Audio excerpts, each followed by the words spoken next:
விதுஸ் kitchen viewers and subscribers எல்லாருக்கும் இனிய கிருஷ்ண ஜெயந்தி நல்வாழ்த்துக்கள். பகவத்கீதை அத்தியாயம் 2 சீர் 47 கிருஷ்ண பகவான் நமக்கு சொன்ன ஒரு வாழ்வியல் பாடம் என்ன தெரியுமா?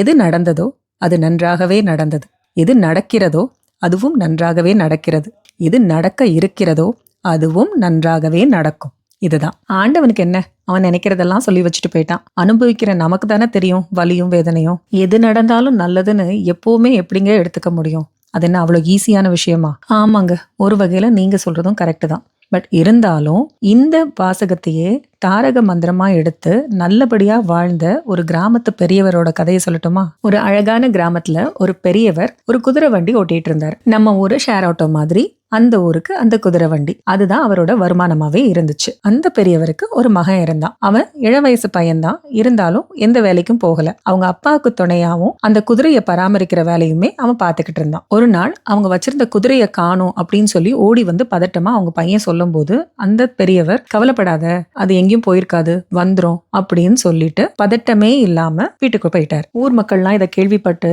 இந்த குதிரை தானங்க உங்களுக்கு சோறு போட்டுச்சு, இது இப்படி காணாம போயிடுச்சு அப்படின்னு வருத்தப்பட்டு பேசும்போது, எது நடந்தாலும் நல்லதுக்கு தான், நான் ஒன்னும் பெருசா எடுத்துக்கல, நீங்க எல்லாம் கவலைப்படாதீங்க, கிளம்புங்க அப்படின்னு சொல்லி அனுப்பிட்டாரு. ஒரு நாள் காணாம போன குதிரை வீட்டுக்கு வந்துருச்சு. அது வரும்போது காட்டுல இருந்த இன்னொரு குதிரையும் சேர்த்து கூட்டிட்டு வந்துருச்சு. அது ஒரு முரட்டு குதிரையா வேற இருந்தது. ஊர் மக்கள் எல்லாம் பார்த்துட்டு, நீங்க ரொம்ப அதிர்ஷ்டசாலி, பாருங்க உங்களுக்கு 2 குதிரையா திரும்ப வந்திருக்கு அப்படின்னு சொன்னப்போ அதுக்கும் அவர் சந்தோஷப்படாம, இதெல்லாம் ஒன்றும் பெரிய விஷயமே இல்ல, அது வந்தா எனக்கு சந்தோஷம், வரலனாலும் பிரச்சனை இல்லை, எனக்கு எல்லாமே ஒண்ணுதான், எது நடந்தாலும் நல்லதுக்கு தான் அப்படின்னு சொல்லி முடிச்சிட்டாரு. ஒரு நாள் அந்த முரட்டு குதிரை மேல சவாரி செய்ய ஆசைப்பட்டு அவங்க மகன் மேல ஏறி உட்காரவும் அந்த குதிரை கீழே தள்ளி விட்டதுல அவன் கால் முறிஞ்சு போச்சு. இதை பார்த்த ஊர் மக்களுக்கு இருந்த பதட்டம் கூட அந்த தகப்பனாருக்கு இல்ல. அவர் பாட்டுக்கு மகனுக்கு வைத்தியத்தை பார்த்துட்டு நல்லபடியா வீட்டுல கொண்டு உட்கார வச்சிட்டாரு. ஒரு நாள் ஊர்ல இருக்க அத்தனை இளைஞர்களும் போர்ல கலந்துக்கணும்னு சொல்லி தண்டோரா அறிவிக்கும் போது இவங்க மகனால மட்டும் போக முடியல. ஊர்ல இருந்த மத்த எல்லா இளைஞர்களும் போனதுல யாருமே உயிரோட திரும்ப வரல. அப்போ ஊர் மக்கள் நினைச்சாங்க, நீங்க அன்னைக்கு சொன்னது சரிதான் ஐயா, எது நடந்தாலும் நல்லதுக்குன்னு சொன்னீங்க, இன்னைக்கு உங்க மகன் மட்டும்தான் இளைஞன் இந்த ஊர்ல இருக்கான், மிச்சம் எல்லாரும் நாங்க எங்க பிள்ளைகளை இழந்துட்டு நிக்கிறோம், நீங்க உண்மையிலேயே அதிர்ஷ்டசாலி தான் அப்படின்னு சொன்னாங்க. காற்றோட வேகம்